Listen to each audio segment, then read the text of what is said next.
ከመጣፈጡ የተነሳ ልባችሁን ለሁለት ትርክክ የሚያደርግ ቆንጆ የቸኮሌት ኬክ ለማምዬ እንዴት እንዳዘጋጀውላት ነው ላሳያችሁ። አሰላሙ አለይኩም ወራህመቱላሂ ወበረካቱ።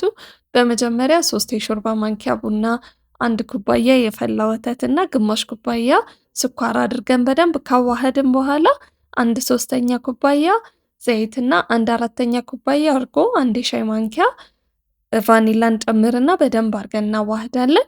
ከዛ 1 ኩባያ ፍርኖ ዱቄት፣ ግማሽ ኩባያ ካካኦ ፓውደር እንዲሁም 1 የሻይ ማንኪያ ቤኪንግ ፓውደር እና ግማሽ የሻይ ማንኪያ ቤኪንግ ሶዳ አድርገን እንደዚህ ቀስ አድርገን በደንብ እናዋህደዋለን። እንዲህ አይነት ቴክስቸር ሲይዝልን በ180 ዲግሪ ነው ያበሰልኩት ለ35 ደቂቃ። እናንተ እንደየኦቭናችሁ እያያችሁ አብስሉት። ወተት፣ ቸኮሌት እና ካካኦ ፓውደር እሱ እስኪበስልልኝ ድረስ አዋህጃለሁኝ። ኬኩ በስሎ በረድ ሲል እንደዚህ ላዩ ላይ አፍስሼ እንዲጠጣው አድርጌያለሁኝ። ከዛ በኋላ በቃ ይህንን ነው የሚመስለው። ፍሪጅ ውስጥ አቆይቼ ነው ያወጣሁት። በጣም ነው የሚጣፍጠው።